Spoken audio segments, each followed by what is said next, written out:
Sup Nerds? Welcome to Average Disnerd, a Disney talk show with your host and average Disnerd, Danny Bogue, and not so average guests. This week's guests, Jesse Zavada and Joey Sousa.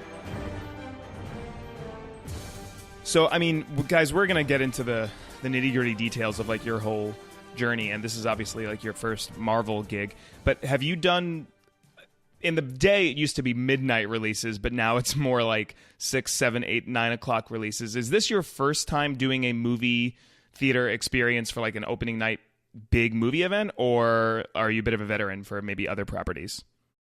I usually try to avoid the movie theater on releases, specifically for the crowds and spoilers.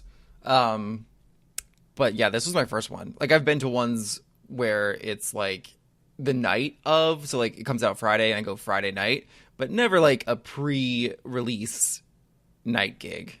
Okay. What about you, Jesse?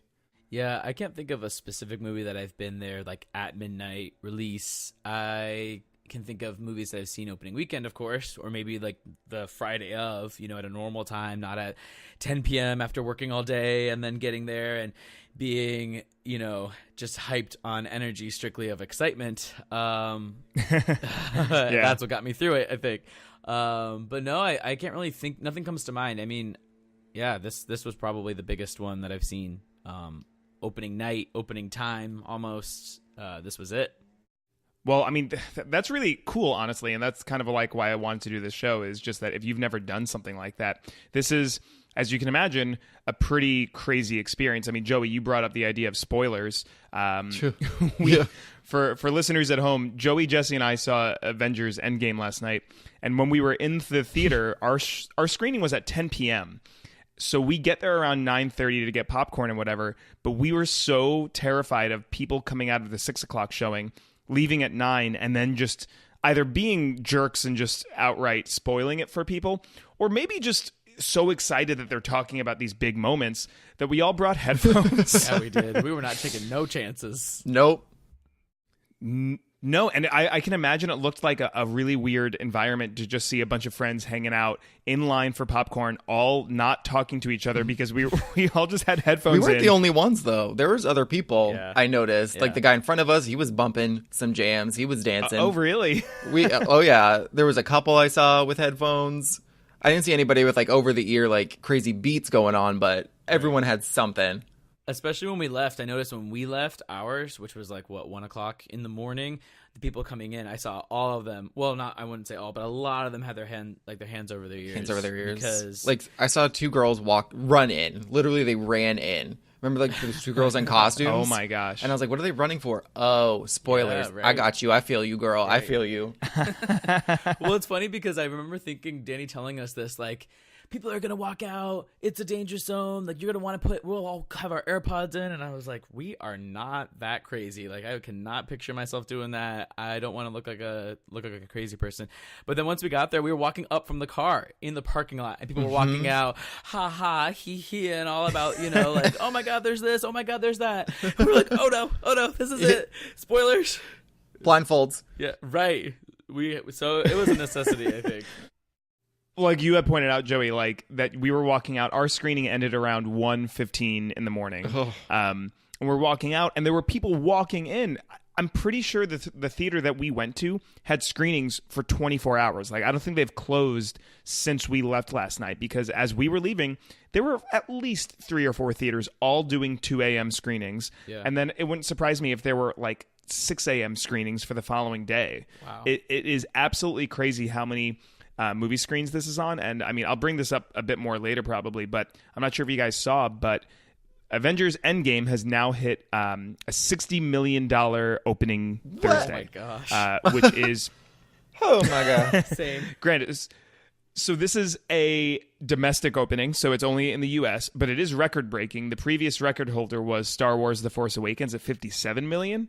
So this movie is now sitting at $60 million for one night of screenings. That is absolutely Good insane. God. Can you imagine? You know, like, oh my God, what does that even look like? That's just like Monopoly money at this point, you know? I don't even know how that equates to somebody in real life. What was the budget for this movie? Oh, that's a good question. I should look that up. But I mean, no, you're right. The numbers are so staggeringly large. A friend of mine works for a large company, and they work in finance, and we always joke like that she works in giant numbers. So sometimes she'll be like doing math with hundreds of thousands to millions of dollars. So like she'll be doing finance and just not even. To her, that's normal. She does it 40 hours a week, and she just thinks in those big numbers. Whereas people like you and me, like, I don't know, I do not make $600,000 a year. So you hear numbers like $60 million in one night, and it's just staggering. Yeah, it's insane. Guys, the budget for this film was $350 to $400 million. That was the budget. Well, I think that they will make that back pretty pretty soon, okay. pretty swiftly, probably in this one weekend. Right. Well, without much further ado, I should probably intro both of you guys. Sup Nerds, this is Average Diz Nerd. Welcome to the show. I'm your host, Danny Bogue, the Average Diz Nerd, and the whole point of the show is to bring on not-so-average guests. While I might be your Average Diz Nerd, I have some not-so-average people that I wanted to bring on, and this episode is really exciting for me because, you know, I was thinking about Avengers Endgame, and this is probably one of at least a dozen different podcasts that you might be listening to, listener at home, that you might be enjoying talking about the movie, but you know what? Everyone's talking about it from a super nerdy perspective, which, don't get me wrong, I am your nerd. I will be discussing it. But I want to bring on some people that might have a different perspective. So returning to the show ever since, way back in November for our Horror Nights episode, is my good friend, Jesse Zavada. Jesse, how are you? Sup, y'all? I am doing great. I'm excited to be back. I'm excited to be back again. I'm excited to have you back. We had a lot of fun with Corey back during our Horror Nights episode, so I'm excited to get this one going. Yeah, absolutely. I can't wait to talk about some good content here. And now for a newcomer coming to the show, a good friend of ours, of Jesse and mine. We've been watching a lot of Marvel movies leading up to this, and I've been really excited to actually record these conversations with you, Mr. Joey Sousa. How are you? I am good. I am tired. I feel frazzled. I feel exhausted emotionally after last night's movie, but I'm excited. I want to go see it again, I think. But that was actually on the table for me. Depending upon when we end recording, me and Caitlin might be doing that later this afternoon. We'll see. We'll see how the day plays out. But it is very tempting, and we have seen it less than 24 hours ago. So to give everyone an idea of what this review show is going to be like, we're going to start off with some non-spoiler content. We want to make sure that if you haven't seen the movie, you can still enjoy a bit of the conversation. But I will say this is a very difficult movie to discuss without discussing spoilers. So we will give you fair warning before we jump into the spoiler section. But before we get into that, I wanted to give everyone some background about what the three of us have been doing over the past, 4 months or so. feels like it, yeah. Yeah. So, Jesse, you had brought up earlier, I think we started this around probably January, New Year's time. Me and Caitlin were really excited about Endgame, as you can imagine, but I've been watching Marvel movies since, I don't know, I was a kid. But when the MCU started with Iron Man in 2008, and at the very end, if you guys remember during those end credits where Nick Fury walks out, I remember almost jumping out of my seat in the theater going, you've got to be kidding me. Are they going to try to do an Avengers movie? So it's been 11 years of build-up for me, but neither of you guys, up until recently, have ever seen a Marvel movie, right? Right. Well, let's not get too crazy with the never and always and all this. I mean, no, that's a really good point. I mean, for perspective, yeah, especially when we were rewatching them, I thought to myself on a couple of them, I've definitely seen parts of this, or I do recognize, this scene or this, even from social media. I mean, getting into some later stuff, some things that I've seen referenced and I've never really realized they were Marvel. But yeah, I mean, the first one we watched, not to go in order of all the things that we've seen, but when we watched Iron Man as the first one, I did see that. I don't think I saw it in theaters, or if I did, I don't remember it, but I've seen that one enough times to know, okay, I know who this is. I know where we are. I know how this story plays out. But yeah, I mean, a lot of the other ones, I don't think I've really seen all of Captain America until now. I remember seeing like one of the Avengers, maybe back a while ago. not really knowing everything and all the things in and out, which I think for some movies we've talked about, like some movies you can see without, being, if you're not too invested, you can maybe just pop it on and see what's going on. But a lot of them, the point really is to have seen the prereq and to do what we've even called in our journey here in the past 3-4 months, our homework, to be ready for, the movie and really know who you're talking about, really know who plays what role and what's happening in their story. So yeah, I can't say any specific ones other than maybe Iron Man and Guardians that I watched maybe on purpose. But outside of that, yeah, it was all kind of, oh yeah, there's that Marvel movie out. I don't really have any super nerdy friends that want to go see that, so I'm good. I've actually seen none of the MCUs, but like the Tobey Maguire Spider-Man, yeah, like X-Men and stuff. I think that's like the extent of my Marvel knowledge. Like I'm pretty good with my like Spider-Man knowledge based on those old movies. So it was all new for me, like all of them. I had never seen even a snippet of any of the MCU ones. That's so I'm going to use the term exciting, and that to me, that's what's been so cool about the past few months. But I mean, to give everyone a lot of details, obviously Jesse and Joey have never seen many Marvel movies. So what we decided back in January was, let's give them homework. Like, they both wanted to be a part of it. You guys both wanted to enjoy the gig, as we say. Like, we wanted to actually enjoy the experience. We wanted to be in it. So I gave you homework. I said, here are the movies that you need to watch. And it was like 6 to 8 movies. Like, it was like bare bones, very easy going over 2 or 3 months. You could probably do this. And what ended up happening was you guys watched all of them. Yeah, it's almost went above and beyond. Joey really, for the one not even seeing any of them, Joey really went for it. He watched them all, every single one. I couldn't stop myself. I was like, this movie may have one little bit in it that may be important later.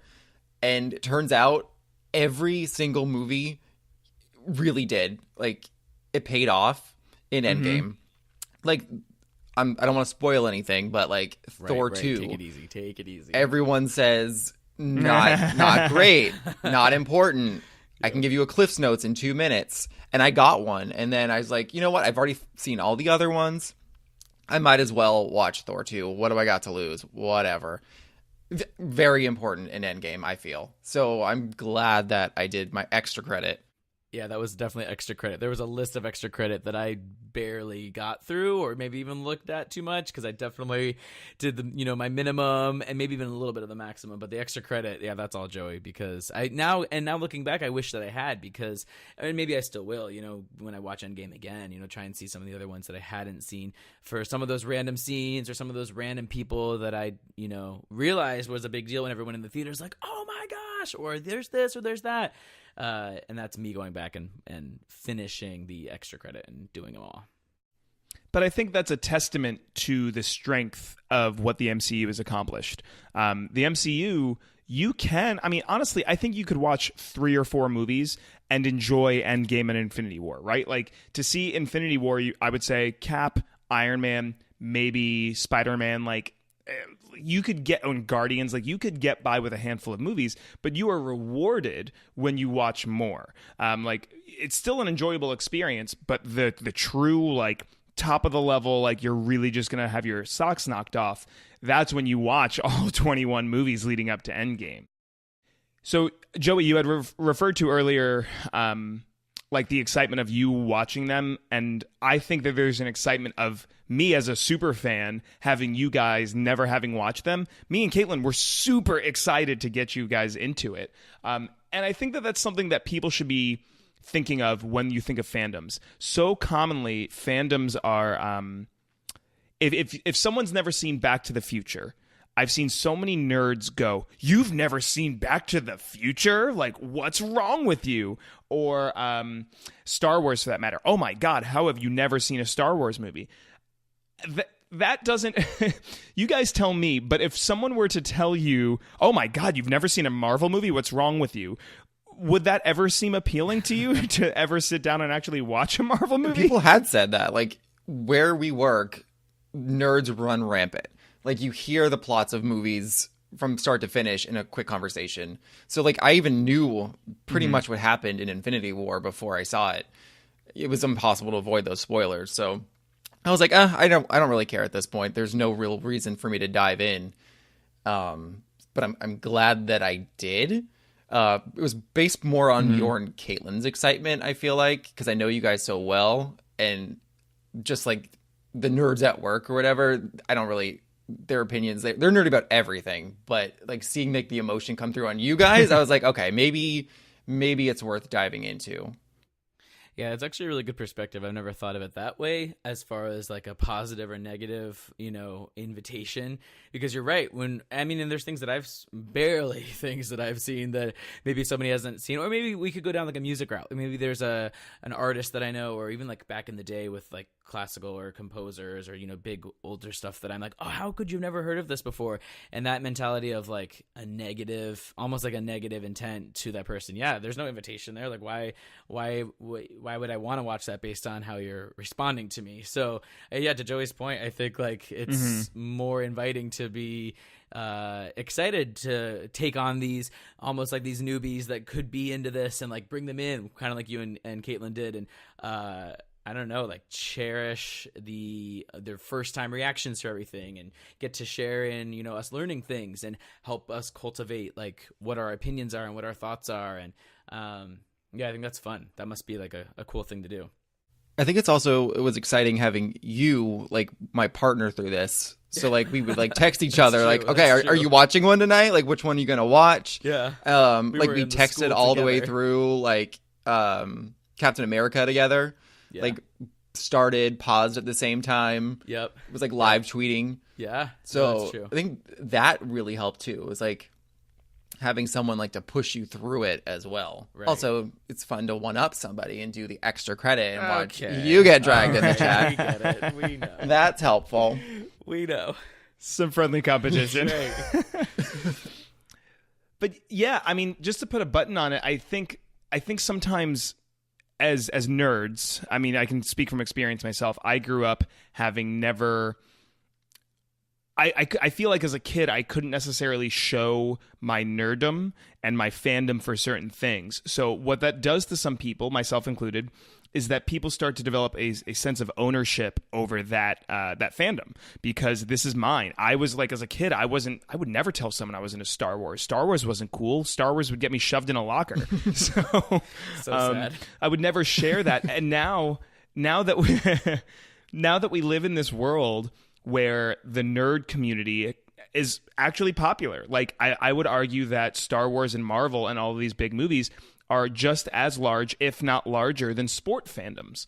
And I think that can be intimidating for people that haven't been a part of it. So as a fan, I think it's kind of like my and our duties as like fans of any community. Like, heck, I know you guys are both Harry Potter fans. Something that I love about the Harry Potter community, it's very inclusive. It is hinged upon the idea that everyone should be welcome to this community. This is something really cool, and we want more people to enjoy it. Come in. Like, Jesse, to use your terminology, it's an invitation. Invite people to come appreciate what we now love and what we now have, in this case with Marvel, appreciated over 10 years for the MCU and longer if you're comic or TV show fans or whatever. To me, I now look at Endgame and go, this is going to be a great way for nerds to then invite other nerds into it, because right now, I'm sure it's very intimidating for people to jump into it. But a year from now, 2 years from now, when you have 22 movies, you could always just be like, hey, do you want to go? Like what we did with the homework right now, people could do years from now, because I think these movies will live on in the zeitgeist for a very long time. That's a really good point, and not to harp on that maybe or continue with that dialogue, but I really like that because I felt that for a long time with different things, and with Harry Potter as an example. Like, I love so many things about Harry Potter, and I've read the series, of course I've read the books, but what almost lives on to me is like a lot of the content from the movies, and that's some stuff that I remember. And like the true Harry Potter fans, are probably more in depth with the books and the details and the facts and like the this and the that.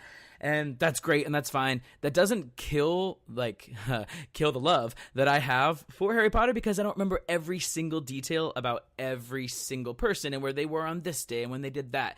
And I think that's okay, And I almost feel like that's the same with any of these fandoms, is like, there are people out there who are super diehard, and that's great, and I love that for you. And if you remember every detail about every person, like, that's awesome. There's no harm in that. But at the same token, I almost feel like the same respect is great to have back. You know, if I don't remember every single thing about, you know, this person or that person, I don't know, like, that doesn't kill the love that I have for them. I still love them. Like, okay, great. That helps to know that detail, or that helps to know, you know, that fact about them. But it doesn't take away, for me, it doesn't take away how I feel about it, you know? Yeah. And I mean, that's a bit of a foreshadowing for the review, because I'm sure that we're going to be reminding you of some things, right. of movies that you have just correct. witnessed over the past few months. So let's get into that. So for both of you, Jesse, we'll start with you. In terms of like overall thoughts, you walked out of the movie theater, and I mean, it's been what, less than 12 hours since we've seen this movie. You walk out of the movie theater, no spoilers, just from a really high level point of view. What did you think of Avengers Endgame? Wow. I thought, oh my God. That is my response. That is how I felt, in a positive way, in a positive sigh of relief and disbelief. Spoiler free. Oh my God. Which we said that a lot during the movie. Oh, we said, oh my God, and a lot of other, We had a lot of of feedback. other We had a lot of similar content, phrases. We should have set the mic up there. But no, I agree. The moment of leaving the theater, it was almost like shock. Like, if you've ever been in, this is going to sound like a bad analogy, but like in a moment of trauma, shock, where you kind of just shut down, you don't know what to do or how to react. We left the movie theater and we weren't chatting. There was probably like 3 or 4 or 5 minutes of us just kind of standing there and looking around and going, what do we even say to each other? You know? Yeah, that mixed with the time, you know, the amount of time, the time of the day, the time in the seats. I don't think I've sat that long, being not at a premiere of a big movie like this, that long looking at a screen for 3 hours in a chair surrounded by a million people. Exhausting. That's probably why too. Physically and emotionally exhausting for sure. Now, Joey, as we keep alluding to, you did extra credit. You watched every frame of footage that we ever offered to you, and some that we didn't even tell you to watch. So having all of that perspective and doing it kind of like a crash course in the span of a couple of months, and then seeing Endgame and walking out, overall, no spoilers. Where did you land on this movie? So, shock. I couldn't believe that it felt like everything that I had watched in the past 2 months paid off. Like, they pulled it together. It's like, did they plan for every little detail to be important in this? Like, we keep talking about Harry Potter, like J.K. Rowling, everything that she talks about comes back later for a very impactful moment. And that's what this movie was. So, like, it's really hard to talk about without any spoilers or anything, but like I said, Thor 2, I'm like, okay, that was important, and this is why it was important. And there's parts in the movie where I literally was smiling ear to ear. I'm like, I am so happy right now. And then also, I am so sad right now. Like, how can I be this sad? And then just complete and utter shock that these things were happening. And I'm like, I always hoped that this could happen in this movie, but I never thought that they would pull it together. Just the scope and the size of like the characters and the names in this movie is like unbelievable. I mean, I totally agree from the unbelievable point of view. Kind of the thought that I had walking out, just to give you like my overall thoughts to echo what you're saying. This movie has no right to exist and be as good as it is. It's almost angering how they pulled this off. Like, so it's interesting because you guys obviously hadn't been following Marvel for years and years, but as someone that keeps a close eye on Hollywood and how movies are made and, you know, the business of it all, ever since the first Avengers, which was a record-breaking movie, every other studio looked at Marvel and Disney and went, how do we do that? We want that. We want to make a movie like that. And no one was ever able to, because there's a special sauce that Marvel has which in my book is focusing on characters, not necessarily bigger universe stuff, but literally just focusing on who these characters are. The studios tried to emulate what Marvel did, and Marvel somehow kept doing it, and for 11 years made a 22 movie saga that, I mean, this might be blasphemous, but in my eyes, rivals Star Wars, rivals Harry Potter. It is a huge deal that they managed to even pull this off and make it coherent. Not forget good, forget enjoyable, forget entertaining. The fact that they made a 22 movie saga and made it make sense was bananas. So the fact that they not only did that, but also made it one of the most entertaining, exciting, as you said, Joey, emotional experiences is just flabbergasting. And from a theater perspective, I will never forget the experience of last night. I had tweeted someone earlier, a listener had replied about the movie. So I replied back with, I was really excited to record this podcast because I wanted to talk about what it was like being in that movie theater. I'm a firm believer in movie theater experiences for a lot of movies because as much as I might love my big TV and sitting on my couch and watching a movie at home, there are some movies that you have to feel the energy in the room. I think this is people bring up all the time that this works really well for comedies. If you see a comedy, I much prefer seeing a comedy movie in a theater with a bunch of people that I don't know for 1-2 hour experience because laughter is energetic. Laughter is contagious. If it's just me at home, I'll probably find it funny, but it'll be like, that's funny.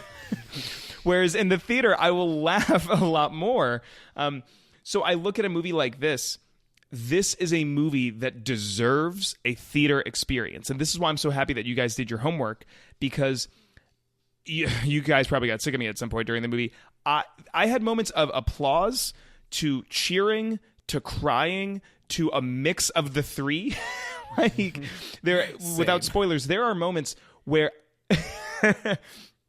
I'm cheering and clapping, but I'm also crying out of joy of seeing something that I never would have expected to see on a movie theater screen as a young Marvel nerd.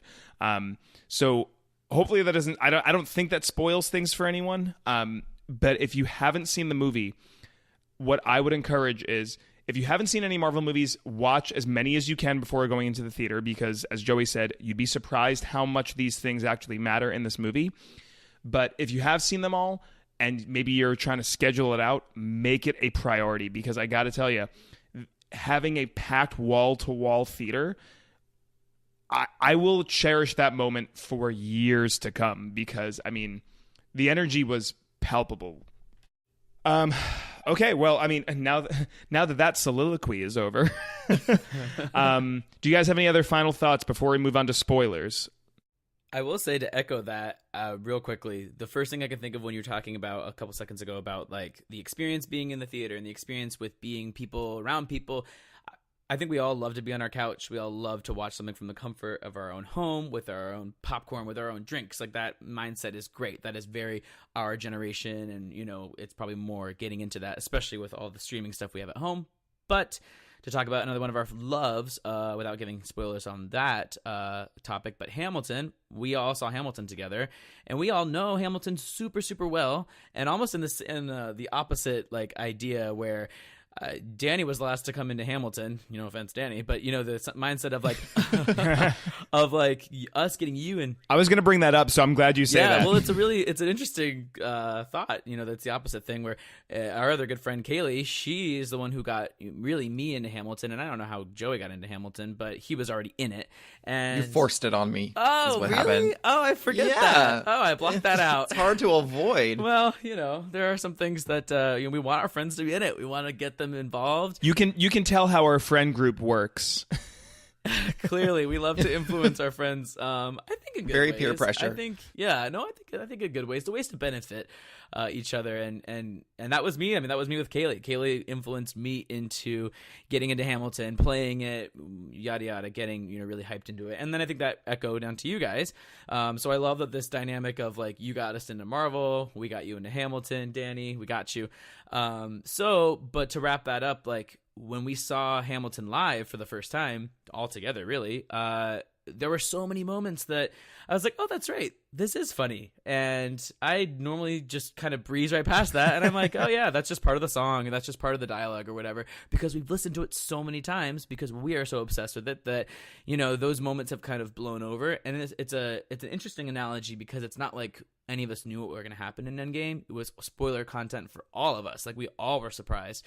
But the same idea of reacting live in an audience, I think, is true to the experience that we had with Hamilton, because we were there for their live reactions. There were people in the audience who probably hadn't heard Hamilton, who probably hadn't any idea of the set, of the context. So I think that's a really interesting metaphor between the two, or interesting comparison of a live audience. Yeah, and like the audience situation was different. So like there'd be points in Hamilton when we'd like look at each other like silently with just like mouth agape. But with Endgame, we would do that, and then we would also scream, and so would everybody else. So feeding off of like people cheering, was like a brand new experience. I don't think I've ever experienced that in a movie, right? Well, at least not to that level. Yeah, and if you think about it too, we the closest thing that at least you and I, Joey, saw in theaters together was Captain Marvel, because we got to the point we got to the point in our homework where we were able to get into Captain Marvel and watch that with a live audience. And even though that wasn't opening day, obviously, we still wanted to watch enough to get to that point. Glad we did. You're right. No spoilers. The fact that we were able to watch that with a live audience was probably the closest thing we have to Endgame. Not that it compares at all in the theater, but comparing theaters, but Captain Marvel was as well as a exciting environment to be in and react with live. Yeah, it's funny that you say that, because that was going through my mind earlier about like what you were saying about Hamilton. That popped into my head too, because the whole idea of an invitation, you guys tried really hard and kept inviting me, and it wasn't oh, how, like, come on, like, you should really, really love this. Why don't you love this? It was, no, I think that you will enjoy this. Like, here are reasons why we know you as a friend. Here's why we think that you'll actually really dig it. Well, without further ado, let's jump into spoilers. So for those of you at home, if you have yet to see the movie, hope you've enjoyed the conversation so far, but seriously, pause right now. Please pause. I'm going to keep talking for a couple of seconds to give you an opportunity if you're washing the dishes or something, because if you haven't seen this movie, there are moments that I don't want to rob from you. There are moments that will blow you away. Who listens this far in, I don't know what you're doing here. I mean, it's great. What are you doing listening to the show? You should be in a movie theater seeing this movie. So this is your final warning. If you have yet to see the movie, again, please don't let us rob you from an incredible theater experience. Pause now. I'd love for you to come back and continue the conversation afterward. You're probably going to want to, because there's a lot to unpack here. So with that, let's jump into the spoiler section of Avengers Endgame. So, guys, I think the way I want to do this, let's just go through main plot beats in order of the movie.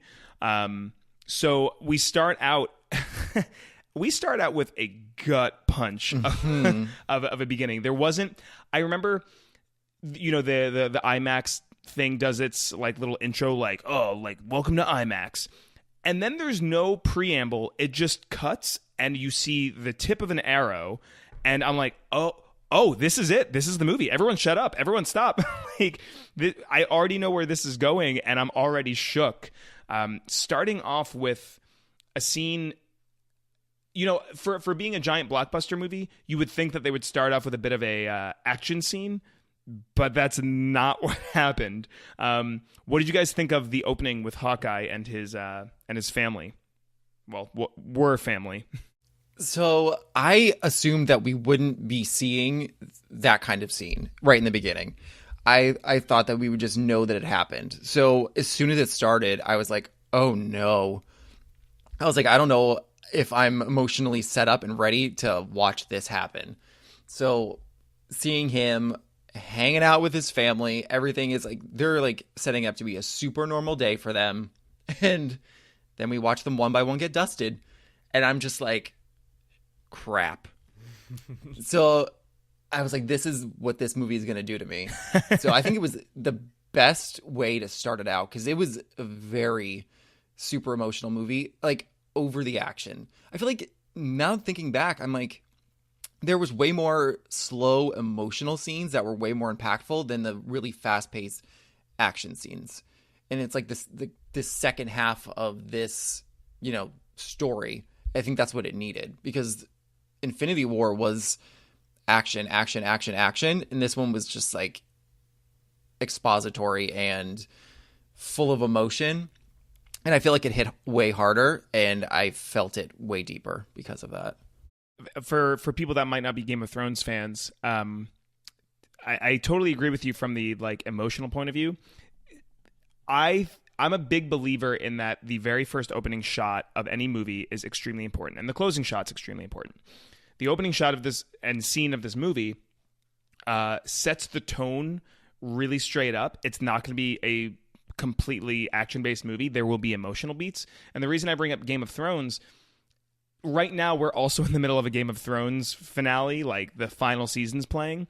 And last week's episode was very interesting because I talked to some people that watched that episode and were like, there was no action. Nothing happened. The plot didn't move forward.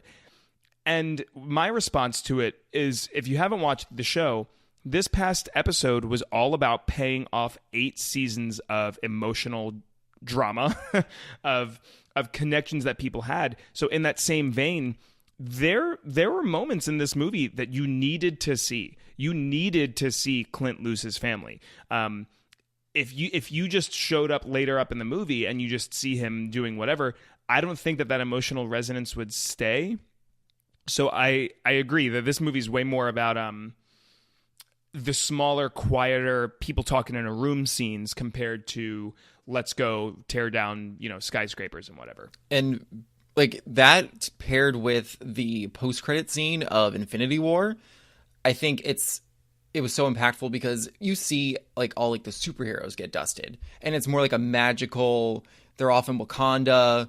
It's like, it's definitely super like they're in a battle, heart-wrenching and stuff. They're in a battle. But then post-credit scene, you see what this effect had on the entire world. You see Nick Fury like driving, and there's like helicopters crashing, and regular everyday people are freaking out. So this isn't just affecting, Black Widow and her friends. This is affecting all of us.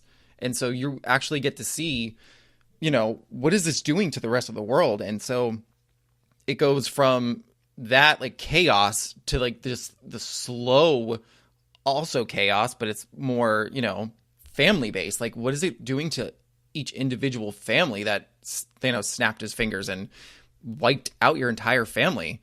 I think without seeing that, you're not going to watch the rest of the movie and understand the gravity of the situation. There's points where like there's no birds chirping. It's dead. Everything is dead. And we got to restart from the beginning, basically.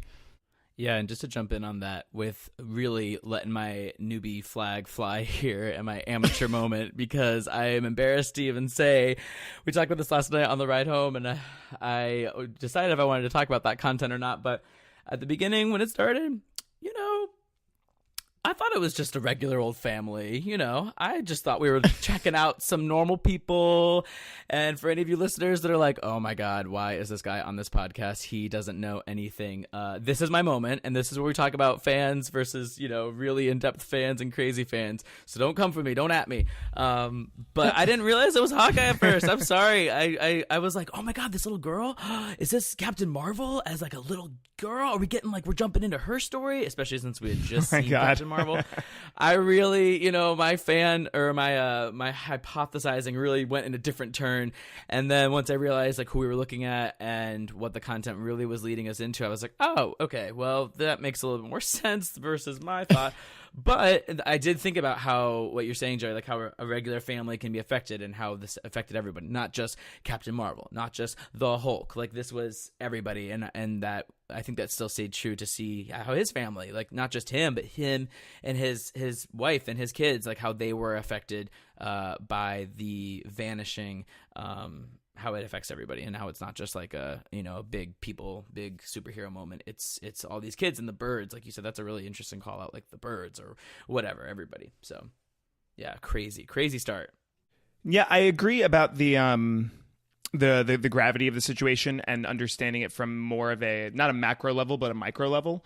Not to jump too far ahead into the plot, but the scene where Captain America is basically at, I don't know, like a support group, let's call it, with a bunch of people who are trying to grapple and deal with what life is now like 5 years later after the vanishing and after the snap and such. To me, that's why stakes matter. Because if all you do is look at these super beings that are dealing with this, you'll have some emotional grip. But to see how the entire world, you start to put yourself in that scenario and you go, what would happen if my spouse, if my children, if my parents, if my friends, if my loved ones, etc. Like, imagine if out of the three of us, two of us got dusted. Like, what would the third one then do in that life? And like, if I was here and my parents got dusted or whatever, allowing that, taking that time, I think is really respectable from Disney. And the reason I say that is, obviously, I love Disney, but Disney's a giant multi-million-dollar company, and every minute of screen time is $1, basically, because they have to consider, well, how many screenings can we get, and how long is this movie? But to take the time that they took in this movie, which is a lot of the movie, to slow down and focus on, well, what did the world look like after all of that happened? I think that took some guts, and I'm really, I think it paid off. So moving on, in that same vein of focusing on more of a micro level, showing, smaller scenes, we open up on Tony and Nebula just on the Milano in space, out of gas. You think that they're going to die. Like they think they're going to die, I should say. And then our girl, our girl Captain Marvel shows up to bring him down to the Avengers facility. So yeah. Going more to a macro level, seeing how they're all grappling with it, be it the Avengers down on Earth or Tony and Nebula, how did you guys react to, I don't know, well, how did you react to them reacting to everything in the vanishing and the snap?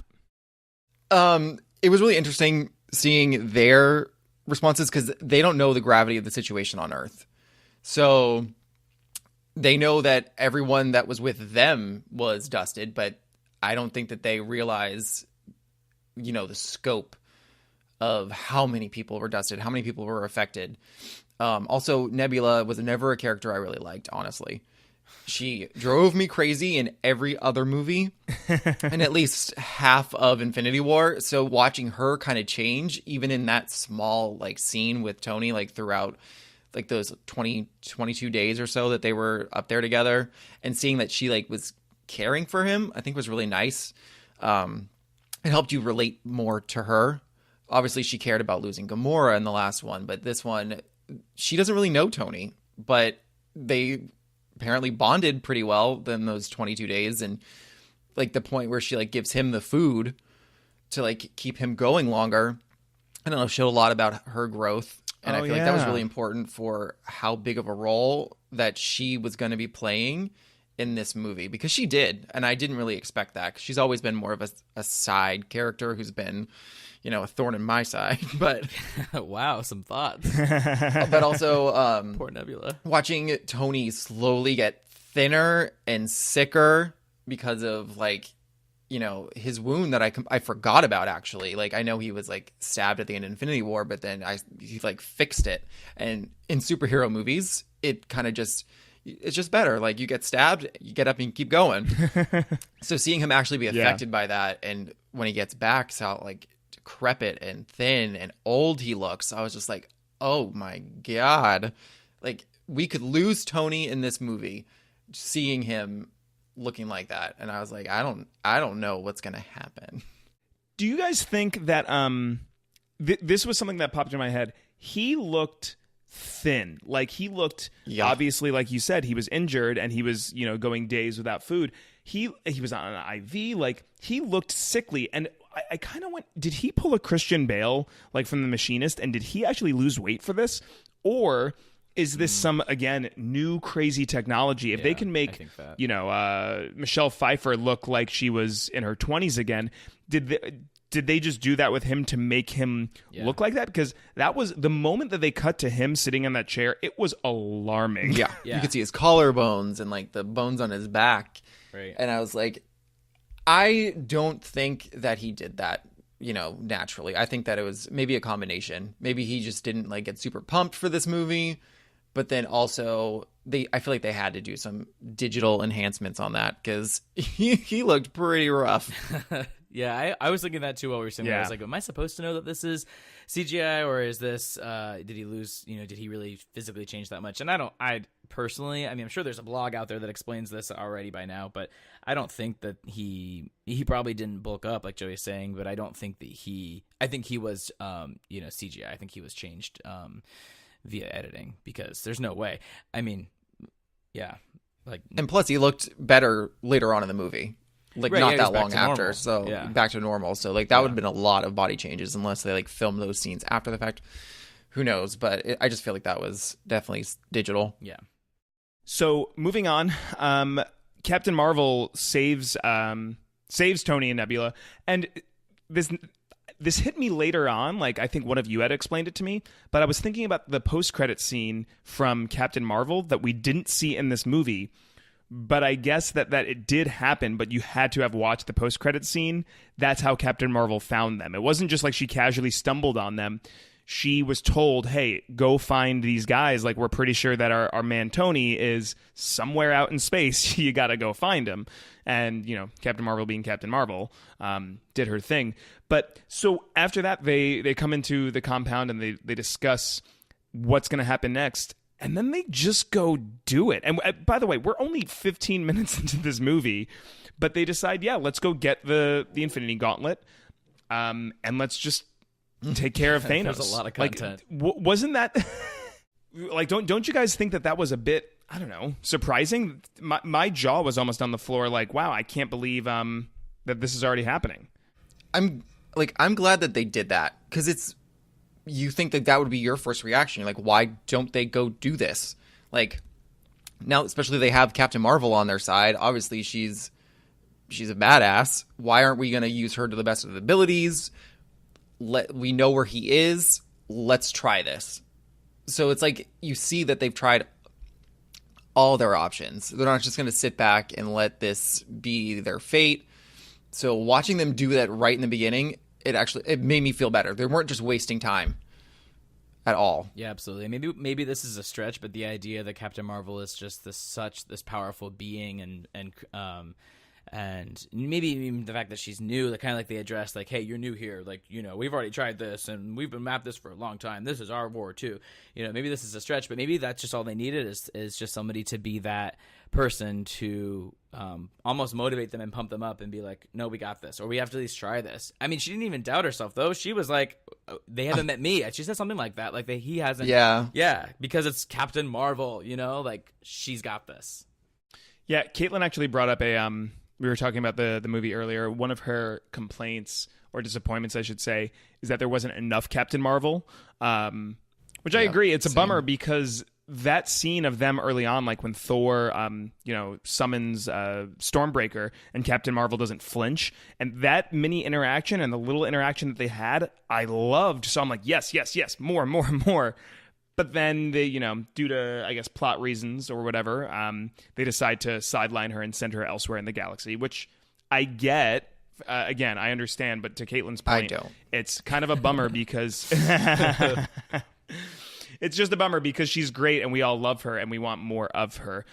Meanwhile, sporting her comic haircut, the moment I saw her in the hologram with the cut hair, I was, sold. Absolutely. But Joey, to your point of why don't we just go do this? This was a thought I had this morning, and I absolutely love it. So forgive me if I if I rant for a moment, if I can just hop on a soapbox on this podcast that I host. You got this. This is all you. You can do whatever you want. I think that in 2019, there's a lot of problems that people have that people want easy answers for. To give you an example, The Last Jedi. The plot in The Last Jedi is a very, in my eyes, a complicated, nuanced, thematic plot. But what everyone wanted, well, not everyone, what hardcore Luke Skywalker fans wanted, some Luke Skywalker fans wanted Luke to just come in and just mess things up.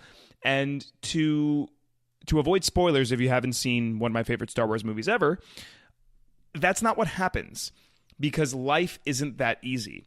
And forgive me for getting political here, but I think there's a lot of social issues that are happening in this world right now that people want really, really easy answers for. Oh, well, if we just do X, then everything will get better. Oh, if we just do this, then we won't have to worry about this problem. Well, that's not how life works. It's not that easy. There are harder things that we're going to have to do to solve the problems that we as a society face right now. So to bring this back to Avengers, I look at the Thanos thing, and for the past year, people have been theorizing, oh, okay, so I guess they just go, now that they got Captain Marvel, they just go hunt Thanos down and freaking kill him, right? Then everything will be resolved. They'll get the stones and snap and bingo bango, here we go, we're done. I think it's absolutely brilliant from a screenwriting point of view to say, okay, fine, we're going to go do that. And you know what? They're going to fail. They're going to, quote unquote, succeed in the goal that they set out to go do.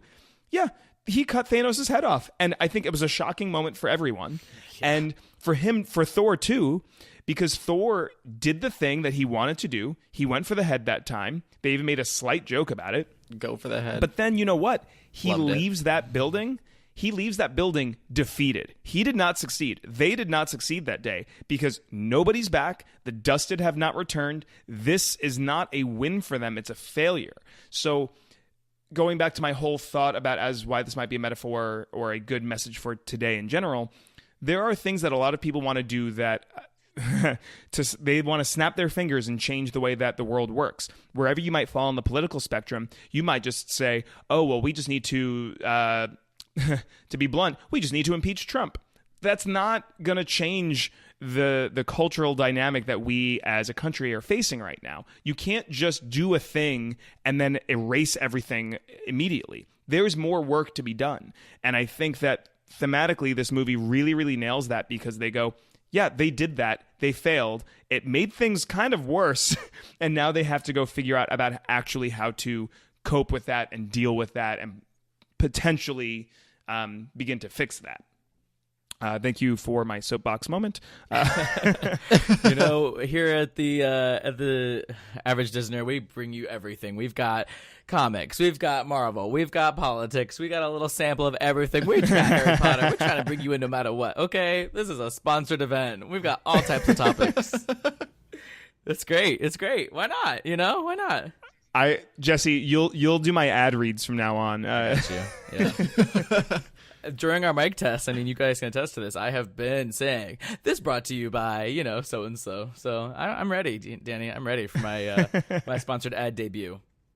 Love it. Well, okay, let's jump to the next big plot point. They cut to a black screen that just says the word 5. Ugh. And where did you guys think that was going when you saw 5? Ugh. I knew it was coming. Yeah. Because unlike you guys, I watched the trailers. So they don't specifically say that that's going to happen, but you see in the trailer, you see Ant-Man out of the quantum realm and he's walking down the street, and it's that scene where he's walking and it's like everything is grown over. There's like missing signs everywhere. And so based on that's not going to happen within a couple weeks or even a couple months. That's going to take years. And so I knew we were going to hit a jump forward in time. You also see Black Widow's hair color change. And like you see the gradual change, not like an instant change. So I expected it. It didn't make it less impactful when I saw it happen. I was like, oh, God. I don't think I'm ready to see all these people and how broken they are, losing everyone they love. And that's what we get to see for the next 3 hours. Yeah, I was not expecting that, and maybe this is a good moment just to share that Danny has influenced us not only in the movies themselves, but in his and even Caitlin's strategy of not watching trailers. I have been on board with this since the latest movies came out, so Captain Marvel and Endgame, which is so sad if you're the big fan here listening. Like, oh my god, those are the only 2 movies that he's been like actively seeing. Sure, we're late to the game, but better late than never. But yeah, I mean, I didn't know that was going to happen. I had no idea. I didn't know any spoilers. None of us did. But even the spoiler, quote unquote spoiler of the fact of a trailer, I had no clue. So the 5 years later was definitely a surprise to me. I was not expecting that. I guess I didn't really know what direction I would expect it to go based on especially what had just happened. And I'm not a huge fan of when they flash forward in movies and TV shows. I'm thinking of like my emotional reaction of so many things that I've watched, and I'm blanking on any shows that have been like, oh yeah, 10 years later, here they are. And I can't remember exactly where I've most recently been stressed about that or disappointed. But that's just my initial reaction when I see that. And I don't think that's how I ended up feeling afterwards. I think that's something that maybe had to happen. I mean, to really showcase like the humanized sense of like, we lost everything and we were here for this amount of time. And now here we are, sometimes I think it might be a cop out for shows to do that, but I don't think that was a cop out choice. That was a very intentional choice for this film.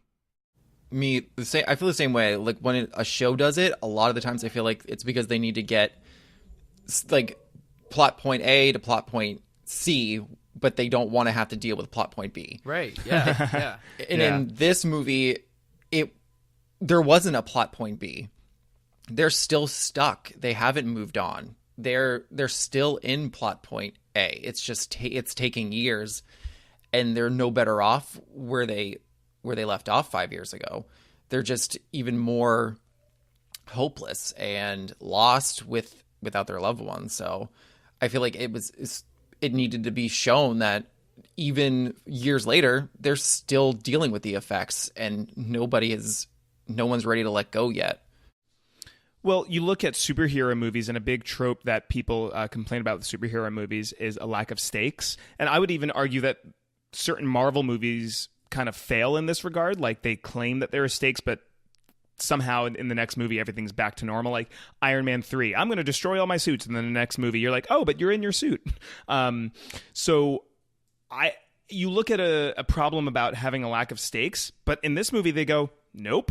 There are stakes. There are 5 years, and they have yet to figure out this problem. In fact, they are starting to cope with it. Like, look at the Hulk. The Hulk had to just go, well, I guess Banner had to figure things out with the Hulk. We never see it on screen, unfortunately. I'm kind of bummed about that. But it just cuts, and bam, the two of them figured out their problems, and now Banner is using the Hulk form constantly. So,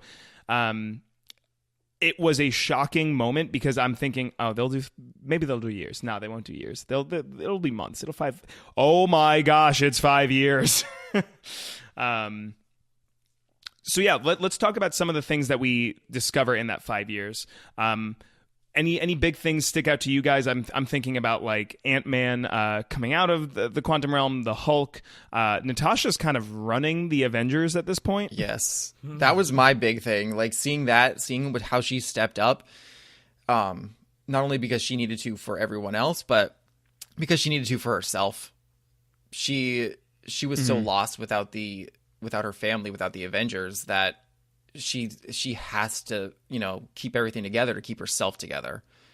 So seeing her a completely different way this movie, she's always kind of like, she's always been integral to almost every plot, from Iron Man to what else is she? She's in almost all of them, with never her own center role. So this was her center role. Like even in Infinity War, we don't spend much time with her or Cap Iron Man gets actually a pretty good amount of time. But like our main 6, we don't get to spend much time with them. And this one, we really get to, see how they've grown over the years. And watching her specifically, I love a good female character. Me and Caitlin joke about this all the time, but they're the ones who I root for. They're the ones who I kind of identify with most. So watching her kind of step out and be like, I'm going to take the reins on this, it was kind of awesome. Yeah, that's a really good perspective, and I haven't thought about it compared to her other movies, but I did notice. I was like, oh wow, she is shining, like she's in it. She is got such an important role now, and even flash forward without getting ahead of ourselves with spoilers, but when you know what happens towards the end, maybe that's almost why they had her shine so much, because of her fate and what happens. Yeah, no, I think if you look at how characters grow, she has, to Joey's point of having a lot of screen time over the course of movies, she's been in a lot of movies, so her arc, I don't know how you can grow that much other than to say, like, so this movie, early on, she says, this is all I had. This is my family. If I don't have this... Like, also, she used to be an assassin, and she's always constantly driven by righting the wrongs that she's committed in the past. She thought she could with this. She failed. They failed, and now everyone's dusted. So this is her trying to figure out, well, what can I do? How can I still make good? And then, I mean, as you said, Jesse, to like skip ahead to Vormir, her final act is to say, if this is what needs to happen, if I need to sacrifice myself for the good of everybody else, that's almost a poetic way for her to end, because once you do all, I don't see how they could have grown the character a terrible amount further.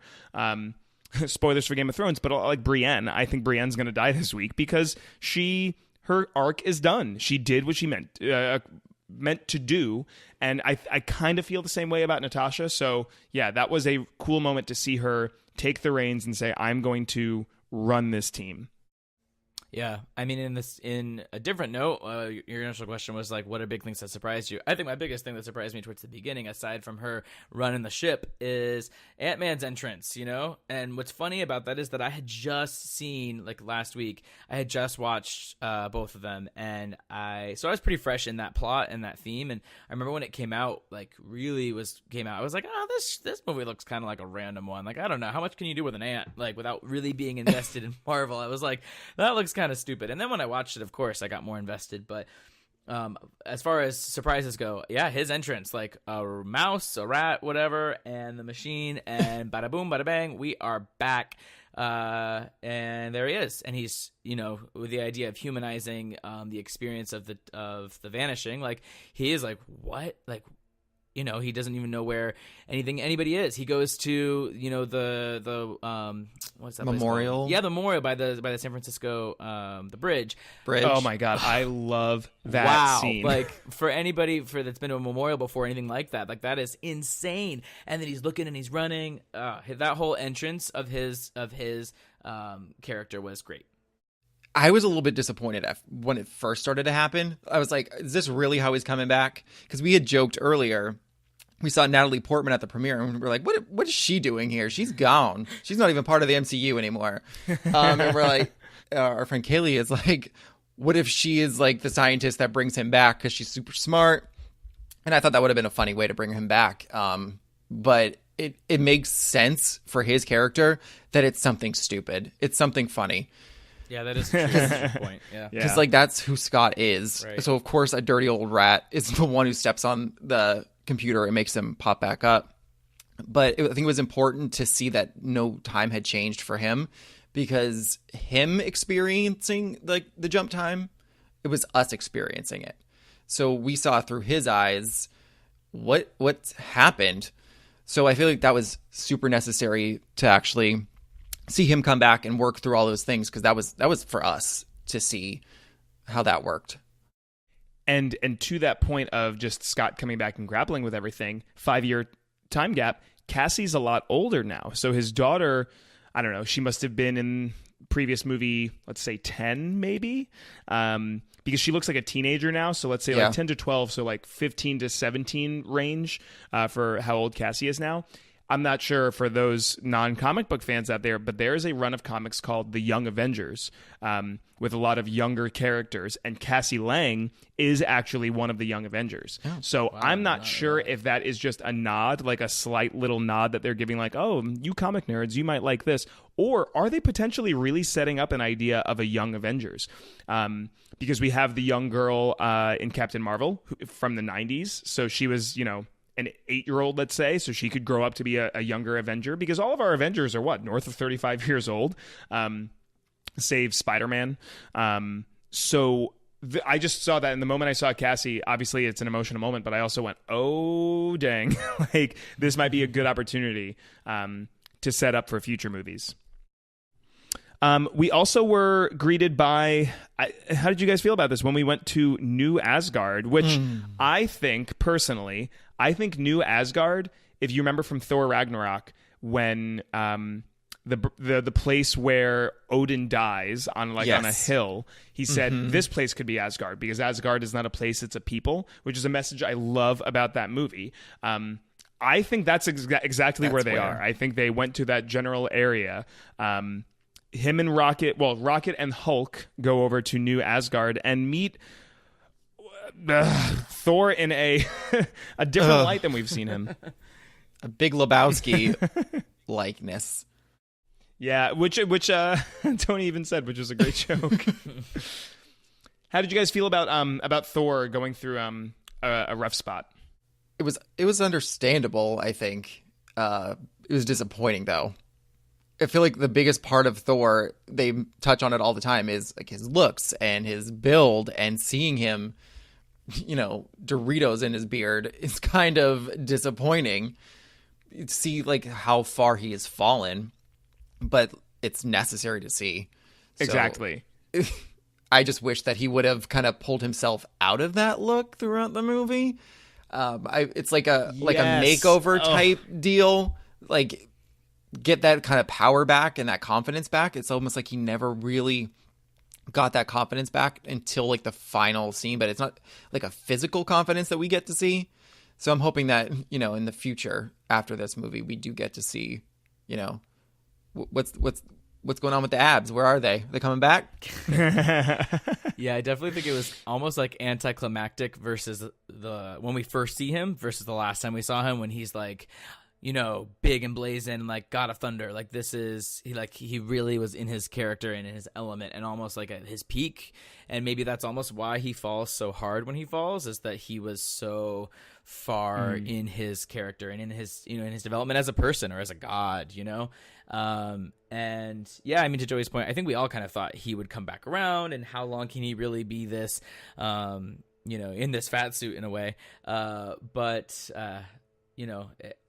I really even thought that after he met and talked with his mother, I thought that would change him more. And I think it changed him in a mental capacity, because he obviously, that motivated him to get back in it and to get, to help and to really put him in a better direction. But, obviously he physically didn't change. And that's what you just said, Joey. That's interesting. Like, we know him as being this god and this person who we, maybe most people probably idolize, whether you're into that or not. Like you see him and you're like, wow, that, like, holy cow. And so maybe more of this journey for him was was based on like a mental journey and a mental like peak and pit versus just what we're used to seeing him in a physical capacity.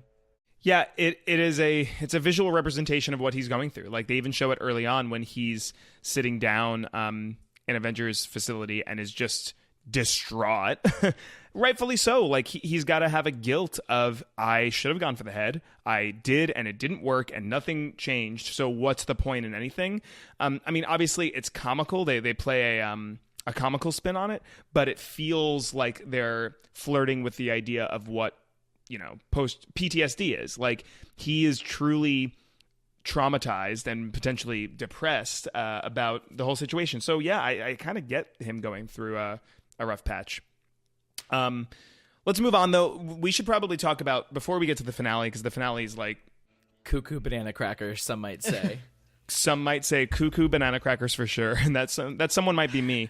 Favorite Dannyism. But So let's talk about the time travel, because it's funny. I had heard rumors a while ago that time travel was potentially going to be a plot point, but I thought it would be involving the time stone for some reason. Well, because we have a time stone in the plot already, so why not play around with that? It was used, but not in the way that I thought. They used those Pym particles to go into super super small into the quantum realm. What did you guys think of this whole sequence, from the setup of them trying to like figure out how they're actually going to do it, all the way down to holy crap, we're back in New York and Thor 2 and Guardians 1? Like, this was the moment where I went, this movie's freaking nuts, dude.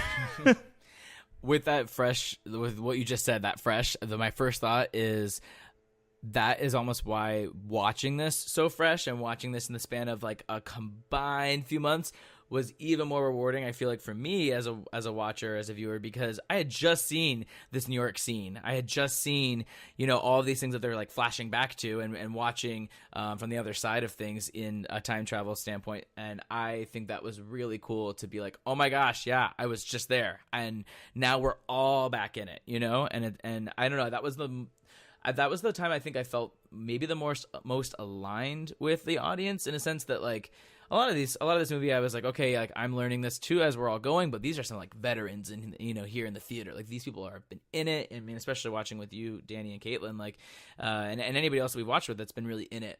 I'm picking up the pieces myself. That's how this movie was in general. We're all picking this up, but that's when I felt like, okay, we've all seen this. We all know, or at least an idea of what this scene represents, and it means something to all of us. Like Captain in the Elevator, like that's huge. Well, that's not really a flashback, but oh no, yeah, that is a flashback in time.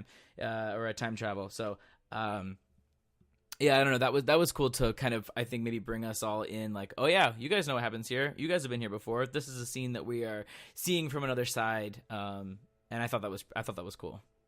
I struggle with the time travel a little bit. More so in the fact it didn't make a lot of sense on how they were actually doing it. Like we talked about it, how the quantum realm was probably going to come into play a lot. We didn't know how exactly, but we knew that it was going to be important. And so from the point where Scott's talking to everybody and saying how it's going to work, I didn't really get how it was going to work. And then Tony figures out how it's going to work, but he never really explains it. And so I don't think they really can, because it's not going to make any sense to us as regular people. But I feel like I personally maybe just missed something. So I felt like that was kind of like I was a little bit lost in that aspect for a little while. And then trying to understand exactly what they were going to do, because they touch on it in other time travel movies and shows. There's very specific rules, and you can't meet yourself. It's going to create like a time paradox and all that kind of stuff. But those rules do not apply in this movie. And so everything that I've learned about time travel from, Back to the Future didn't help me. So I was struggling trying to figure out, okay, so if they take this stone from this time period, then Thanos would never get the stone, right? And then nothing would have happened, and they screw up their own future. And I feel like they explain it without doing too much to confuse you. So it's almost like another reality, kind of. And that, I guess, can be explained away easier for us without confusing us too much. Yeah, I agree. The plot machinations of, like, I guess, I should say, the time travel mechanics got a little muddy at times. My typical mindset about time travel movies is don't overthink it. Give me just enough to understand what you need me to understand to move the plot along. But if I were to start to sit down and pick apart, time travel ideas, like look at, Jesse, you talked about the time turners earlier in Harry Potter. Immediate. J.K. Rowling said before that she kind of regrets bringing time turners in, because the moment that you do, it's like, well, hold on, now everything's screwy. People could go around and change things, and like, why even have Voldemort's turnaround? And this movie tries to, I actually really appreciate this. Remember how earlier we were talking about the idea that this movie goes, there's no easy answers. Like, Cap even says, that's what we're going to do. And then they went and did it. I kind of feel like it's breaking the fourth wall when they start going through that conversation of, well, hold on, are you telling me the Back to the Future rules don't work and Time Cop doesn't work and all that? To me, that's almost like the surrogate for the audience. We're all asking those questions on screen going, hold on, explain this to me one more time. How does this work? I look at that scene as the screenwriters trying to explain it to the audience. My only problem is it just wasn't clear enough. It was so close to being clear, but there were moments that I was sitting there going, can we hit pause? Let me rewind and listen to that one more time. I'm not sure I'm tracking right now, and I want to make sure that I get this right. Yeah, I do think the time machine aspect and the going back in time concept is like, not to say cop out, but I think one of you at some point were hinting at like a cop out response and a cop out like, oh, okay, well, we'll just do this and wait, what? Like, we're going to do that. And I think once I was on board and once we all were on board, we were like, okay, like, yeah, this works. But I think, yeah, at first we all were asking a lot of questions about like, okay, so we're gonna go with, and they totally broke the fourth wall with that. They totally said like, you know, oh, that's kind of like, that's the movies, like that. This is such a movie concept. Like, we're really gonna do this, and I think that was a deliberate point to make. That, yeah, we kind of know this might be kind of like far out there, but we're going for it. So here we go. This is it, and you'll follow us. You'll see why, and maybe that's why I responded so positively to seeing all of these like, scenes from all these other movies, because I was at first, it was kind of like, okay, wait, we're really gonna do this, and then once we did, we were like, oh, whoa, like when they put the font on the screen first, like New York, like, oh my gosh, we all were shook. The audience was like cuckoo banana crackers. Like, it was crazy when we were going back and we all saw them getting wrecked, and you know, maybe that was worth it for the choice to say, okay, well, time going back in time is what we're gonna have to do. And I don't know what else would they have done. Like, we knew they had to do something with the stones. We knew they had to do something to change what had happened, unless we just want to say, okay, this is it, like, we're not going to do anything else. So I think maybe we all kind of thought going back in time was an option, but we just didn't really foresee them taking that route. But they went for it, and I think we all got on board eventually. It might have just taken some time to get into it. Well, I mean, that's my whole thing about give me just enough to move the plot along. I don't need to dive into the details about, well, how exactly does this work? I need just enough to allow my suspension of disbelief to kick in, so then I can go, great, like you said, like when the title card of New York 2012 pops up. That's all I need. The moment that starts, if you can give me enough to get me there, then nothing else matters. The only things that matter at that point are the moments that happen, which the moments that happen are freaking incredible. Like, I think... So you look at New York and you look at the original Battle of New York. They're trying to get the staff from Loki. We get to relive that experience. Cap fights Cap, which right. This is something that we were talking about this last night in the car. Fan service. This movie is fan service done right, because there are other movies for those Star Wars fans out there. I'm really not a big fan of the moment in Star Wars Rogue One when two very obscure characters from A New Hope show up, and you're like, oh, don't you remember those guys? And like, they're like nudging you like, oh yeah, you really like those characters, don't you? To me, I look at that and go, well, why would they be there? That doesn't make sense. You're doing that just because you know the fans will be like, squee, I love that character. Whereas when Cap runs into Cap, that makes sense. Is it fan service? Yeah, because of course I want to see Captain America fight a Captain America. I'm not crazy. Like, I'm a red-blooded American. So, but the thing is, they make that make sense for the plot, and it ends up being incredible. So, not to ramble, but I think that the moments that they deliver, once you get the time travel under your belt and once you understand just enough to get by, those moments are really, really cool. Yeah, like bringing up the Tilda Swinton line thing. I always forget her character's name, so I just go by, you know, the ancient one. The ancient one. I was going to call her the old one, but I'm like, that's ageist. So, like, I think introducing her like little speech early on helped me a lot. She said, like, my reality, this reality. I was like, okay, great. This is not their reality. They went back to a specific place in time, but as soon as they did that, that created an alternate reality that they need to, you know, keep intact. And so we get to see all these crazy things where they get to talk to each other, which is never a thing that you get to see in any other time travel stuff. So that is a real, like you said, it's great fan service, but it wasn't ridiculous. You get to see Gamora again, and you get to see Nebula talk to Nebula and be disgusted of how she's turned out. I'm trying to think of like other parts of it that I was just like, I can't believe that they're actually doing it. Tony talking to his dad. Thor talking to his mother. Oh, that, yes. Tony talking, yes. Tony talking to his dad. Like, and his mother realizing that he's from the future and still having this talk with him about like who he's become. Like, you would never get that in another like time travel thing, because that would, alter time and space, and it would ruin your future and it could explode everything. So we get to actually relive all of those moments in a different way, which was amazing. And I remember watching it just being like, now I want to watch this again, and I want to watch that again. And seeing like when they dropped right on in like Times Square or whatever, and like you see them like circling around them, I was just like, that's when like the smile happened that I couldn't shake for at least an hour and a half. I was like, I can't believe that we're seeing like it's all coming back now. Like Jesse said, it wasn't that long ago that we watched it, but it feels like a lifetime because of all the things we've gone through with these characters. With that, let's move to the finale, because I want to make sure that we can actually take the time necessary to discuss that in depth. So, they get back to Avengers, the Avengers facility with all of the stones necessary. They put the Infinity Gauntlet, or can we call it the Infinity Gauntlet? The Iron Gauntlet, onto Hulk's hand, and Iron Gauntlet. Yeah, that's what they called it. Yes.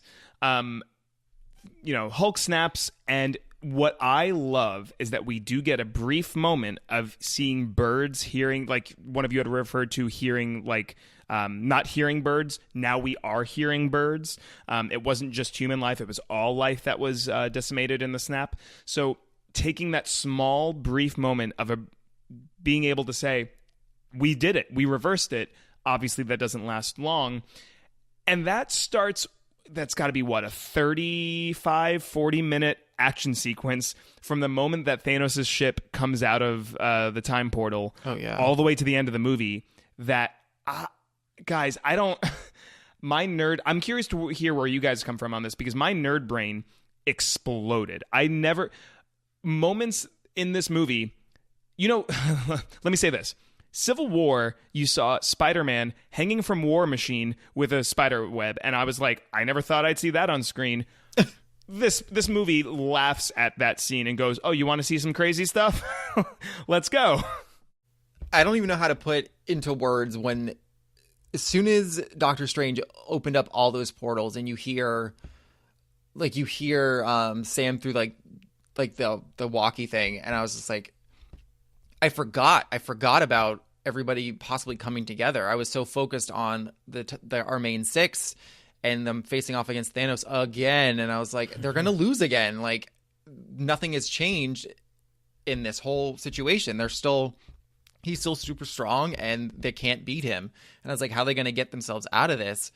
Although when Cap takes that hammer and he picks up that hammer, I was just like, my jaw almost came unhinged. It was something that kind of they alluded to earlier on in, was it Ultron, I think, where he made it budge, and Thor is just like, I knew it. And I'm just like, this is happening. This is freaking happening.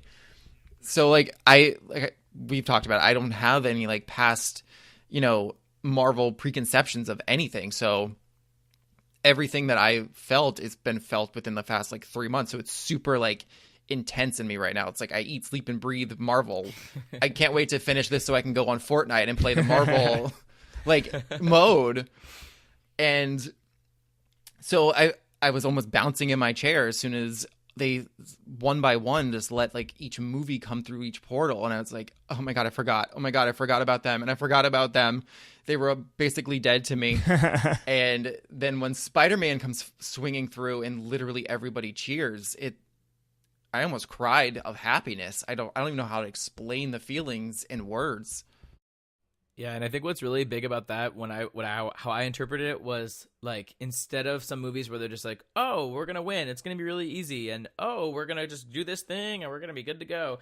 It's like they failed, or you saw like a downward part of the movie so many times, or at least enough times where that scene, it's like right before all the portals start opening, and Cap is standing there in the field, and he's just kind of like chilling, and he sees like this huge army of bad guys coming at him, and even like the lighting, like it's dark, and you're like, okay, well, this is it. And then, like you said, Joey, like you hear on the walkie, like, you know, you hear something and you're like, oh, wait, what? There's somebody else out there, you know? And then all the portals start opening, everybody starts coming through, and it's like the whole audience is popping, like everyone is, you know, screaming and hooting and hollering, and then based on who's coming in, like getting more and more excited. And that is where I think the biggest upward turn of the movie finally happens, and we're all, you know, on this emotional roller coaster where there's highs and lows, and the peaks and the pits are just so intense. And that was definitely one to be like super emotionally excited and happy, and like if you have scared. Sure, yeah, absolutely. But a feeling of like a smile on your face that you can't shake, like that is a moment where it could start, because this is it's like finally there's something like really like good and believable that could happen, and this is it. Well, you know, you can't rise until you fall. So most of the movie is them falling and trying to rise back up. And it's funny because they had that moment where Cap runs into Cap, and old Cap is just like, I could do this all day. And he goes, yeah, whatever, like, and throws his shield, which was a funny moment. I loved that. I was expecting when, you know, Thanos knocks him down after the whole Mjolnir fight, which, God, like, that was a mixture of applause and cheering and tears all at once for me. But the moment after that, when he's just on the ground and you see him standing up, I'm thinking, oh, he's going to say, I can do this all day. But I'm actually glad he didn't. He just gets up, and you get it. Because you know what? You've watched 21 movies, and a lot of which include Captain America standing up and saying, I can do this all day. They don't need to tell you that. He doesn't need to say it. He's past saying it. He just gets up, and he gets his half-broken vibranium shield back up, and that is when the rest of the team comes in. And for you two that aren't necessarily comic fans, a thing that is known in the Avengers is Avengers Assemble. In the comics and in the shows, that is a thing that is said constantly. And up in 22 movies, they have never said it. Even to the point that in Age of Ultron, at the very end, Joss Whedon teases us. He has Cap goes, Avengers, and then the movie cuts. And that is, in my book, Joss Whedon winking at the audience like, I know that's what you want, but I'm not going to give that to you yet. Like, you have to wait for that moment. And we waited 22 movies to get there. But every single possible Avenger that you could ever imagine, down to Korg and Meek from Thor Ragnarok, like, the combos that they managed to pull off. Black Panther is taking the Infinity Gauntlet from Spider-Man, and then Spider-Man's passing it off to hold on to Valkyrie on her Pegasus, and like left and right there. Joey, your girl Pepper showing up in her iron suit. Like Pepper Potts popping in was my moment. We've joked because for Joey. Iron Man 1 was the first one that I watched, like it should be, and for some reason I just got so invested in Tony and Pepper's relationship. I don't know why. I don't know why she stuck out to me. She was like a different female character for any of the other superhero movies, because I've always been like a DC fan, and the women in those movies are just, you know, they're plot devices. They're not huge characters. So like, other than maybe Catwoman, who is my absolute favorite, I just saw a lot of potential in Pepper, and having her pop down in that Iron Man suit and watching her fight literally alongside Tony was everything I could have hoped for like her arc and their arc together, because they have for so long been back and forth with Tony. You need to get out of this. You need to just, you know, focus on your regular life, and getting to see her completely evolve and be like, you know what, this is the most important thing, was huge. And you talk about like the the different combinations and watching Spider-Man pass the gauntlet to Captain Marvel and seeing like the 50-yard dash that she has to make with that thing. And then literally one by one of the strongest women I've seen in film ever, like back her up. Mention. Yeah, I don't know. Yeah. Like me and Caitlin, like we like leaned across, everyone looked at each other and we're like, yes, ma'am. You gotta do this. That was out of the entire battle. That was like my like shining moment, I think. Yeah, and I like Danny's verbiage on like giving things what the fans want or whatever, you know, that term that he uses for the fans. And I don't think that there's ever been a moment.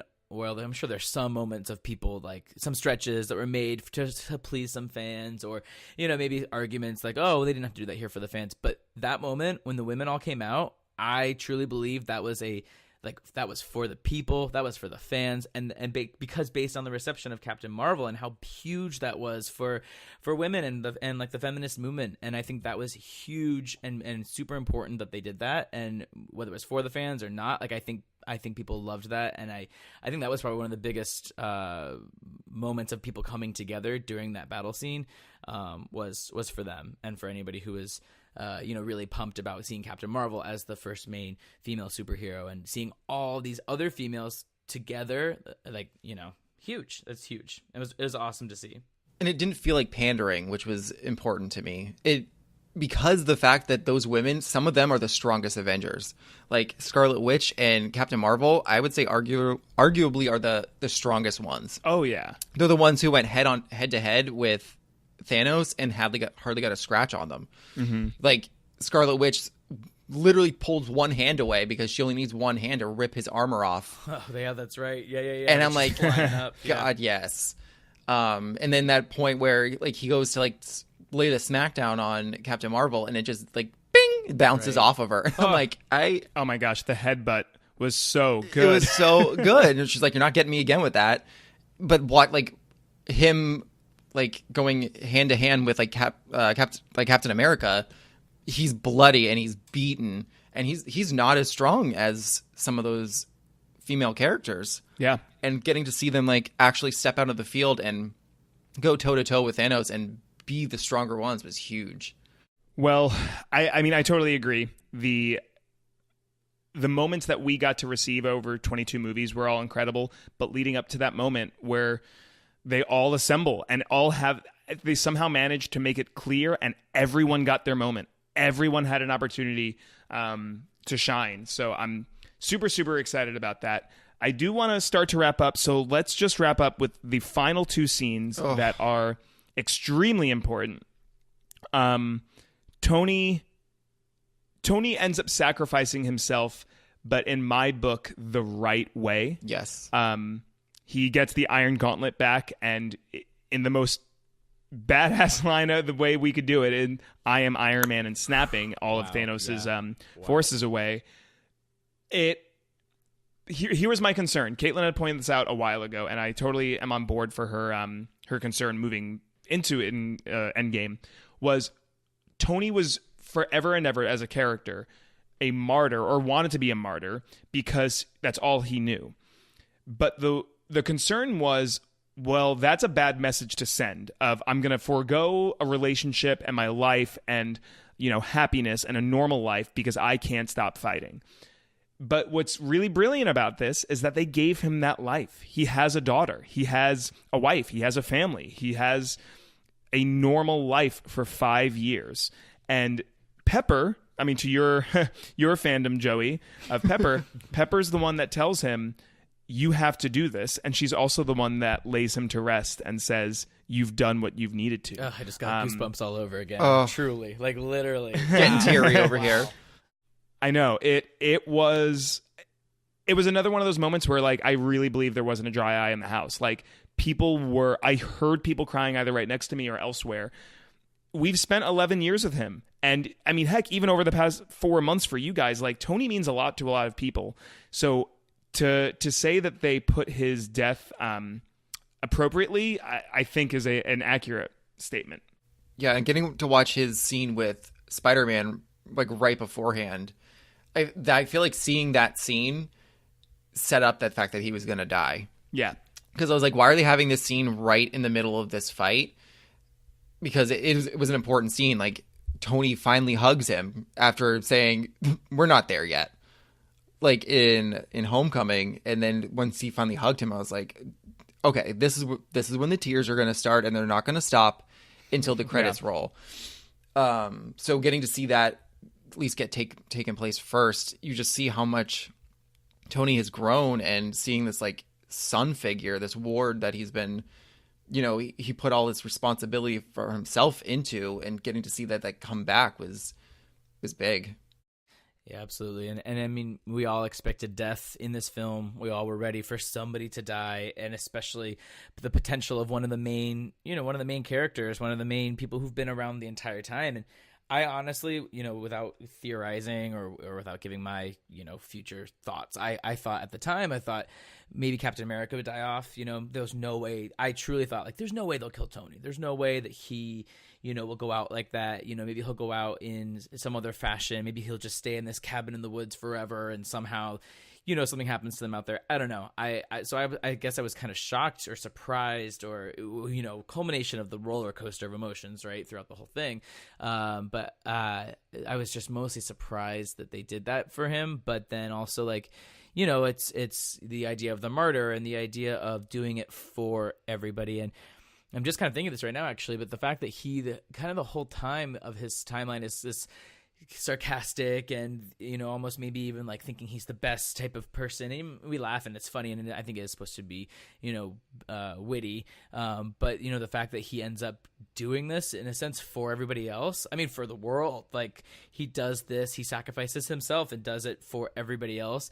I think that's a huge message. And however you want to interpret that, I whether that's for life or whether that's for your family or your friends or people you care about, without getting like emotional about it. Like, I think that's a huge message to convey from somebody who is such one of the main characters of this entire franchise. And for him to do that, I think was cool and done super well. And you're right, not a dry eye in the audience there from that time on, and you're really like, this is it. Like, that's, I think, for me, when it really sunk in, being new and being like, oh yeah, Iron Man, like he's the main guy and he's important, and we'll always have him. And I think the movie even opens on the ship with his mask, with his helmet. It opens with his beat up helmet, and to see him go out, long story short, was crazy, but I think done super well. Yeah. I mean, to your idea about like the message that this is sending, I think one of the themes of this movie is parenthood and passing the torch on to a new generation. I mean, and to transition to our next character that probably hit me a little harder, is Cap. Cap literally passed his shield onto a new Captain America. And that theme of parentage and progression, it just makes sense for both of these characters. Tony did what he set out to do. Natasha did what she set out to do. Cap did what he set out to do, and the only thing left on Cap's list, and that he learned from Tony, that Tony ended up teaching him in this movie. Cap saw Tony spend 5 years and make a family and have a family and have Pepper and Madison was her name, his daughter, I think. Well, Cap learned that and then took that and decided, I deserve my own life. And he used his time traveling abilities that we now kind of have to go be with Peggy. And I had said earlier that the opening shot and closing shot of movies really matter. Having the closing shot end on Cap dancing with Peggy, number one, I think that's bold for a Hollywood blockbuster to do. And two, I was a wreck. I loved that moment because you saw him as an old man and he didn't look sad. He looked like he was fulfilled. He did what he wanted to do in life, both saving people as well as loving the woman that he loves. And I just, I love it. Yeah, I think at the end I was confused in a way of like that last shot was him in with, you know, dancing and being young again. And I got it. Like, I knew that wasn't a flash forward, but to your point, I love seeing him on the bench, saying he lived his life. And I mean, that was true. It was truly beautiful. It could be, especially the fact that we see the ring on his finger, you know, when he gives him a hug and you see the ring on his finger and you're like, oh my gosh, he got married. Like, he did it and he lived his life and he got really everything that he wanted. As we would always had hoped for him if he had truly lived all of the years that were kind of in a way taken from him, or even like he sacrificed. You know, he got it. And that's true to Tony too. Tony got, like you said, he got his time with his family. He got his time with his daughter, and then you know, they share that. They offer themselves in a way to the world to support and save everybody, and we kind of hope that they get returned the favor, and I think they absolutely did. I was just a little confused about how that worked for him, because like he misses the time back, is what Hulk says, and then he's just sitting on the bench. How does he get on the bench? Because doesn't he have to come back through the portal, even as an old man, is what I thought. What is this telling us? Is this telling us that he lived his whole life in that reality and ended up living on the bench? But then how did he do that? Because then he would have been with Peggy and would have been married with Peggy, and that would have changed their future. So I was confused about that, and I feel like my confusion was eating into me as I was watching the scenes, and I didn't get to experience them or take them in as well as I should have in this happy note. I was also very I was more sad. Like, I didn't want it's over now. And I've been so into it for the past couple of months, which I can't even imagine what it feels like for you. 11 years. Right. But I was like, that. And that's Danny's guy. That is his boy. Yeah, Cap's my boy. I mean, if you're looking at the show art currently, I've edited the show art to have Cap's shield. Right. As you should. Very appropriate. Yeah. Yeah, maybe it's not necessarily like a plot hole in a sense, but it's something that maybe Joey, you thought more about than maybe was necessary, or maybe it was just something they didn't consider being as important, like appearing on the bench. I too was like, oh wait, what? But I mean, maybe it's just one of those things where Danny said don't, the details don't matter, or the details behind time travel don't matter. Just give me the meat of the concept. Maybe that was the choice they made with that, because I did think the same thing too. He'd appear right back where he left. But, hey, we all have questions on that, I guess. And, I'm not denying that there might be an actual answer upon second viewing. Maybe there is a real answer as to why it played out that way. But you're right. That's exactly what I did. At that point in the movie, I was so far removed from the plot. My endorphins were running so high that my read was, I don't care what the plot is. I don't. Because this is me saying goodbye to a character that I love, that means a lot to me. Same with Tony, where if let's say his whole situation played out differently from a plot perspective, at that point it doesn't matter. It just doesn't matter to me, because I'm now saying goodbye to someone and an idea and a character that, as you said, I've spent 11 years with. So the plot kind of went out the window in my head, and who knows, maybe there are actual real reasons. We'll find out upon many their viewings. But in that moment, I just wanted to soak in and appreciate and experience what I was, in my eyes, meant to be feeling, and whatever I should have been feeling, in my own head and whatever. So yeah, I loved it, and I think it's very poetic. And moving forward to new movies, though, we have one more, maybe. I mean, they're going to be making Marvel movies for our grandchildren, right? There will be movies for years and years and years. But there's one more. We have Spider-Man Far From Home coming up, and the idea is that it is about Spider-Man and the world dealing with the after effects of Endgame.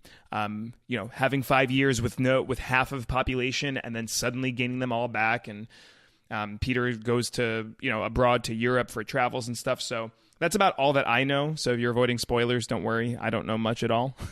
But that's supposedly that is the final step in the Marvel Cinematic Universe for Phase 3. That's what the head of Marvel has said before, that this is the final movie in this phase. Afterward, I don't know. I'm sure we're going to have plenty of movies, but for right now, we've got one more a couple of months. I'm not ready. I'm not ready to say goodbye yet, so maybe I'll just put off on watching that for 11 years and then come back to it. Right, that's true. And honestly, which is as lame as it sounds, but for us new fans here, we still have something to get hyped about and like stay in this somewhat of this story. And I think that's how the universes play out. Like that's why there will never be an ending to Star Wars or the theme of Star Wars like that. And even Harry Potter with what they're doing nowadays, like keeping the a different story, but still the universe is still there. And that's why we love the things that we do and why we get to keep them with us forever. And I think it's great that they're retiring these characters and this cast and the quote unquote storyline that they have, but the fact that the universe that they live in and the franchise will always have. So, and that's obviously money for them. They're not going to give that up. That's why they keep doing it. But for us as watchers and viewers, that's why we benefit from with the continued storylines of these new characters and the new ones that are already coming. Yeah, and for the record, prediction-wise, the way I see future movies playing out is that they will continue to exist in this universe. The events of this universe that we've experienced will still be in play. People will be aware of Tony Stark, and they will be aware of Captain America, Steve Rogers, and so on. Like, they will know of these characters, but they just won't be alive anymore, and they won't be a part of the movies, but those characters will still live on. Right. Yeah, which is great, I think.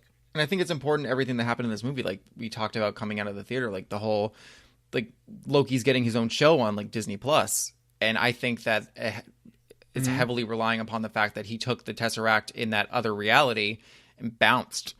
And I feel like that's going to be where that picks up. Like, where does he go? What does he do? Because that's still there. That's happening. Sure. Yeah. And so I feel like nothing is going to get retconned or disappear. I think that it's all going to play into each other, and the universe is going to go on, even though some of the characters may not. Mm-hmm. Well, gentlemen, this has been a fantastic 2 hours. Has it only been 2 hours? Oh my God, it flew by. Honestly, we could have just watched the whole movie, or I guess 2/3 of the movie. Let's do that again. Definitely, let's do that again. Joey Sousa and Jesse Zavada, thank you so much for being on the show. Gentlemen, where can people find you? Well, my Instagram and now revisited Twitter is my name, Jesse Zavada, so you can get into all my content on there. Lots of plans, lots of music, and lots of spooky, just like before. Jesse Zavada, You can find me on Twitter, just like Jesse. I tweet a little bit more than him since his recent return. It's Kid Dynamite, KYD__Dynamite. I retweet a bunch of ridiculousness and make fun of Jesse on Twitter, so it's worth it. That is true, even though, we love ourselves. You got it. And each other, for sure. I will definitely put those in the show notes if you want to go follow either of these fine gentlemen. If you enjoy this episode, first off, thank you for listening. I hope you've enjoyed. If you want to hear more, please go to averagedisnerd.com or Apple Podcasts, Spotify, etc., wherever you might find your podcasts. Make sure to subscribe. Enjoy some shows. The format of this show is great because you can go back and listen to episodes. A lot of them are available, and they aren't timely, meaning like there are episodes recently about, just last week I had an episode about autism awareness at Disney. That's going to be pretty evergreen. We had an episode, it was just Earth Day, so a few months ago we had an episode about conservation. So a lot of those topics, you can go back and enjoy all of them. So make sure to do that. If you have any feedback, averagedisnerd@gmail.com, and of course you can find me on Twitter at averagedisnerd. Gentlemen, thank you so much. Thank you. This was super Danny. Cathartic. I needed this. Danny, you should have let me read those sponsors. Come on, that's my voice. Next time. Next time you're on for the next Horror Nights episode. That's right.